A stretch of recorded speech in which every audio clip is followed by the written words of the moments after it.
नमस्कार। Acid reflux GRD हाइटर hernia के जो पेशेंट होते हैं उनमें से कई सारे पेशेंट ऐसे रहते हैं कि जिन्हें राइट साइड की जो अपनी पसलियां होती है, आखिरी वाली 2-3 पसलियां या फिर राइट पसलियों के नीचे वहां पे उनको एक दर्द महसूस होता है, चुभन महसूस होती है, अजीब से एक जकड़ाहट महसूस होती है और वो हमेशा परेशान रहते कि कहीं ये प्रॉब्लम लीवर का तो नहीं, कहीं ये लीवर में कुछ हो तो नहीं गया। फिर उनके मन में अलग अलग थॉट्स आते हैं। कई बार बार वो सोनोग्राफी चेक करते हैं, सोनोग्राफी के रिपोर्ट्स नॉर्मल आते हैं और फिर उनको पता नहीं चलता ये प्रॉब्लम क्यों हो रहा है, उसको ठीक कैसे करना है। कई सारी दवाई का इस्तेमाल करते हैं फिर भी उनको फायदा नहीं होता। तो ये सभी प्रॉब्लम्स क्यों होते हैं, उसका रूट कॉज क्या है और उसको ठीक करने का तरीका क्या है, उसके बारे में आज हम जानेंगे। तो उसके लिए आज का वीडियो आप पूरा देखना ताकि आपको ठीक से समझ में आए। देखिए, सबसे पहले ये जानते हैं कि ये जो दर्द है, आपको ये जो चुभन जकड़ाहट महसूस हो रही है, कहाँ महसूस हो रही है? लोअर रिब्स में या रिब्स के नीचे महसूस हो रही है, राइट साइड में। ठीक है, अभी सीधी सी बात है, वहां पे जकड़ाहट है, चुभन है, तो ये वहां पे कौन से पार्ट से, वहां पे कौन से मसल है, उससे रिलेटेड हो सकता है। तो सबसे पहले वहां पे वो जो अपना जो रिब केज है उसके अंदर क्या होता है, एक डायफ्राम और राइट साइड के जो मसल्स है, एब्डोमिनल मसल्स है, वो वहां पे रहते हैं। और डायफ्राम और राइट साइड के एब्डोमिनल मसल्स, इसी का संबंध रहता है ये जकड़ाहट से। तो अभी हम थोड़ा विस्तार में जानते हैं। देखिए, सबसे पहले हम जानते हैं डायफ्राम के बारे में। डायफ्राम के बारे में वैसे तो मैंने एक डिटेल वीडियो बनाया था, अगर वो वीडियो आपने नहीं देखा है तो जरूर देखना, ताकि अभी जो मैं डायफ्राम के बारे में बात कर रहा हूं ये आपको ठीक से समझ में आए। देखिए, अपना जो डायफ्राम होता है इसके 2 लोब्स होते हैं, राइट लोब, लेफ्ट लोब। अब आसान भाषा में राइट का एक डायफ्राम होता है, लेफ्ट का एक डायफ्राम होता है।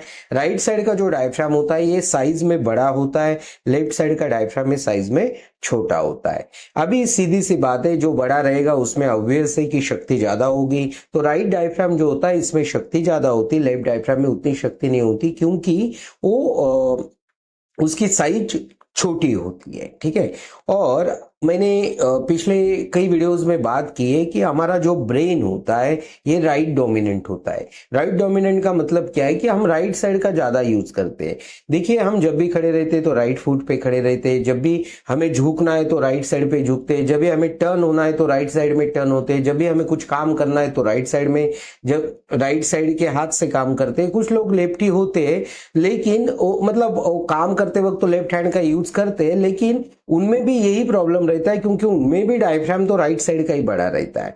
तो हमारा ब्रेन राइट डोमिनेंट होने के कारण हम अक्सर राइट साइड में झुके हुए रहते हैं और उस कारण जब भी हम ब्रीदिंग करते हैं तो राइट का डायफ्राम हम ज्यादा यूज करते हैं और राइट का डायफ्राम ज्यादा यूज कर करके हम इस तरह से राइट साइड में झुकते जाते हैं। और जैसे हम इस साइड झुकेंगे तो इस साइड के जो एब्डोमिनल मसल से वीक होते जाते हैं, क्योंकि वो ओवर लेंथन हो जाते हैं, स्ट्रेच आउट हो जाते हैं, लंबे हो जाते हैं, खींचे जाते हैं। कोई भी चीज आप खींच लोगे तो ऑब्वियस है कि वो वीक हो जाएगी। तो आप जब भी राइट डायफ्राम से ज्यादा ब्रीदिंग करोगे तो इस साइड झुकोगे और इस साइड झुकने के कारण ए साइड ओवर लेंथन हो जाएगी, स्ट्रेच आउट हो जाएगी, एब्डोमिनल मसल वीक हो जाएंगे और इसी के कारण फिर हम लेफ्ट डायफ्राम का जो ब्रीदिंग के लिए यूज होना चाहिए और कम होने लगता है। हम ब्रीदिंग के लिए पूरी तरह से राइट डायफ्राम पे निर्भर हो जाते हैं और इसी के कारण लेफ्ट साइड का पेल्विस आगे आता है, उसके बारे में हम कभी और बात करेंगे। तो आप अभी तक एक बात समझ गए कि हमारा राइट डायफ्राम हम ज्यादा यूज करते हैं क्योंकि हमारा ब्रेन राइट डोमिनेंट है, राइट डायफ्राम में स्ट्रेंथ ज्यादा है, इसलिए वहां से हम इनहेल ज्यादा करते हैं। यहां तक आप समझ गए। अभी दूसरी बात करते हैं, इसलिए ये रिब के जो है राइट साइड में झुका हुआ है। अगर आप आपकी रिब्स चेक करोगे, यहां पे रिब्स के साइड में दोनों साइड में हाथ रखोगे तो आपको पता चलेगा राइट साइड की रिब्स अंदर गई हुई है और लेफ्ट साइड की रिब्स बाहर गई हुई। ये भी वीडियो पॉज करके आप अपना पोस्चर चेक कर सकते हो। हम समझ गए कि राइट डायफ्राम डोमिनेंट होने के कारण हमारा रिब केज के पोस्चर में कैसे अंतर हुआ। अभी हम राइट एब्डोमिनल मसल की बात करते हैं, साइड एब्डोमिनल मसल्स की बात करते हैं। देखिए, अपना जो रिब केज होता है, रिब केज और पेल्विस, इसका जो कनेक्शन होता है इसको बोला जाता है साइड एब्डोमिनल मसल। मतलब आपका पेल्विस और रिब केज ये दोनों सही पोजीशन में रहे, इसके लिए एब्डोमिनल मसल बहुत मेहनत करते हैं। उनका काम होता है कि आपका पेल्विस और रिब केज सही पोजीशन में रहे। यहां तक कि आपके एब्डोमिनल मसल्स आप जब एक्सेल करते हो तो आपका रिब केज जब नीचे आता है, वो नीचे रिब केज लाने का काम भी एब्डोमिनल मसल्स करते हैं।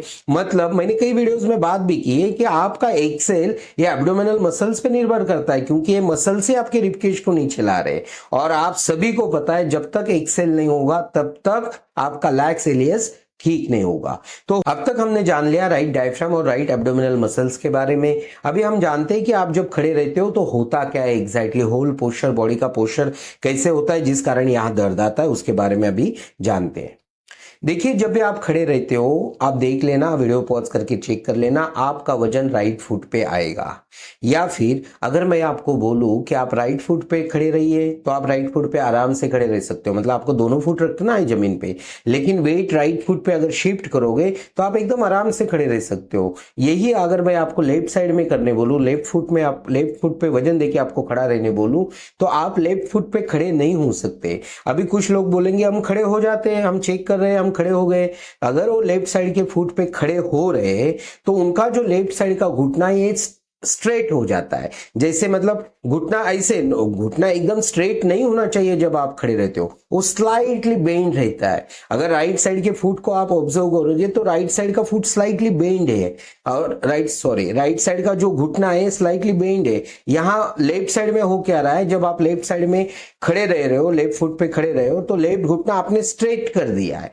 मतलब आपका जो लेफ्ट का हिप जॉइंट है वो आपका वेट बियर करने में सक्षम नहीं है, आपकी लेफ्ट हील वेट बियर करने में सक्षम नहीं है। और ये दोनों का जो वीकनेस है, आपका जो ब्रेन है ना आपके लेफ्ट हिप पे बिलीव करता है ना लेफ्ट हील पे बिलीव करता है। ऐसा क्यों होता है? क्योंकि आपने सालों से लेफ्ट फुट यूज नहीं किया है, ब्रेन को इंफॉर्मेशन ही नहीं मिली है कि आप लेफ्ट हील और लेफ्ट हिप आपका यूज कर सकते हो। और ये दोनों की जो कमजोरी है वो छुपाने के लिए हमारा ब्रेन क्या करता है, हमारा घुटना स्ट्रेट कर देता है ताकि हम लेफ्ट फुट पे वजन बियर कर पाए और लेफ्ट फुट पे खड़े हो पाए। कि एक घुटना स्ट्रेट नहीं है, एक घुटना स्ट्रेट है, इसका तो इतना तो मतलब समझ गए कि दोनों पैर पे बैलेंस नहीं है, दोनों पैर पे आपके बॉडी का वेट इक्वली डिस्ट्रीब्यूट नहीं हो रहा है। इसका मतलब ये हुआ कि आपका बॉडी वेट हमेशा राइट फुट पे ही रहता है, और ये राइट फुट पे वेट होने के कारण आपका राइट का हिप जॉइंट है ओवर वर्क करता है, और इसलिए वहां के जो मसल्स होते हैं, वहां के हिप कैप्सूल जो होती है वो टाइट हो जाती है, और इस कारण बार बार राइट फुट पे वजन आने के कारण राइट एब्डोमिनल मसल्स, और मैंने इसके पहले बताया कि आपका राइट का रिबकेज राइट साइड में झुका हुआ है, राइट की रिब्स अंदर गई हुई है, रिबकेज भी वो पोजीशन में, पेल्विस भी वो पोजीशन में, राइट का हिप भी वो पोजीशन में, राइट का फुट भी वो पोजीशन में, कि आपको राइट साइड में स्टेबिलिटी दे, राइट साइड में आप स्टेबल तरीके से खड़े हो पाए। ठीक है, और फिर अगर पेल्विस हो पोजीशन में, रिबकेज हो पोजीशन में, तो ऑब्वियस है कि पेल्विस और रिबकेज को ज्वाइन करने वाला जो एब्डोमिनल मसल्स है वो भी ओवर वर्क करते हैं, ओवर टाइट हो जाते हैं। तो ये राइट एब्डोमिनल मसल्स ये ओवर टाइट है, ओवर वर्क है, टाइट होने के कारण ये यहाँ पे खिंचाव, यहाँ पे जखड़ाहट, यहाँ पे चुभन महसूस आपको, मतलब आपको जो ये जखड़ाहट, चुभन, दर्द महसूस होता है वो उसी वजह से होता है कि आपके राइट एब्डोमिनल मसल्स ये ज्यादा टाइट है।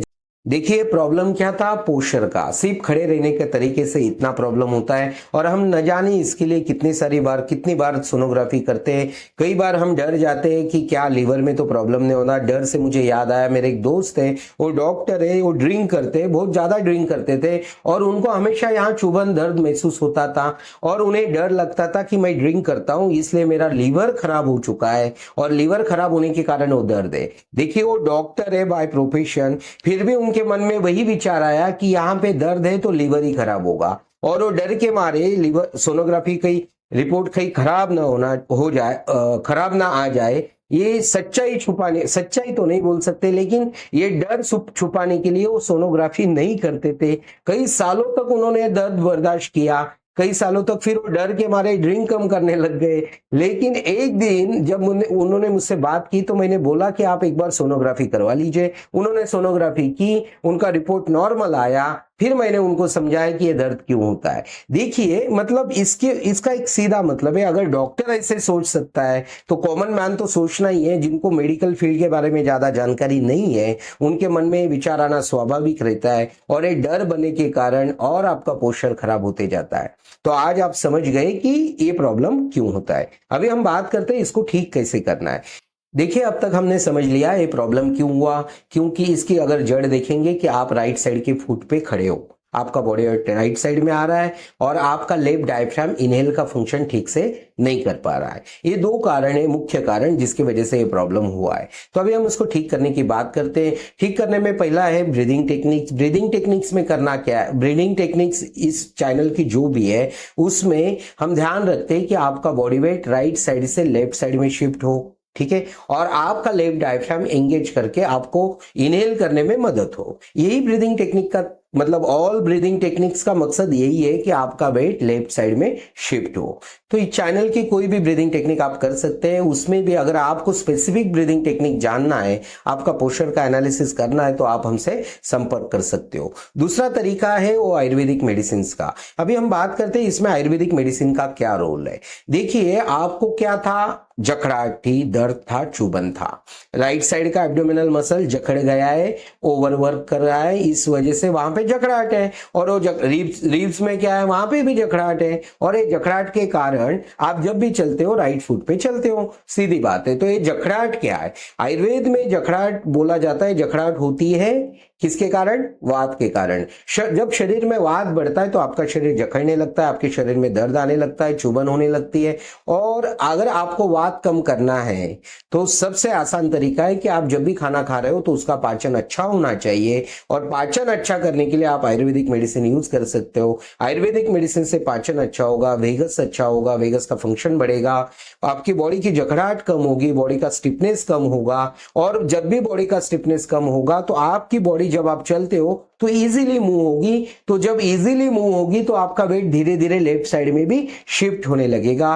क्योंकि राइट साइड की जकड़ाहट, मैंने एक सिंपैथेटिक और पैरासिम्पैथेटिक नर्वस सिस्टम का जो वीडियो है उसमें बोला था कि जब आप ओवर राइट साइड में चले जाते हो, राइट साइड में जकड़ जाते हो, तो उससे होता क्या है, राइट साइड ये सिंपैथेटिक नर्वस सिस्टम रिप्रेजेंट करती है। और राइट साइड अगर हम योग की बात करेंगे तो सूर्य नाड़ी रिप्रेजेंट करती है। जब शरीर में आपके सूर्य नाड़ी ज्यादा एक्टिवेट हो जाती है या सिंपैथेटिक नर्वस सिस्टम ज्यादा एक्टिवेट हो जाती है तो होता क्या है कि आपके मन में विचार ज्यादा आने लग जाते हैं, आप ओवर थिंकर बन जाते हो। थिंकिंग से फिर आपके गट पे फर्क पड़ता है। और ये सब तरीके से ये सब चीजें एक दूसरे से मिली हुई है। और इसकी जड़ यही है कि आप दो पैरों पे खड़े होना सीख जाओ।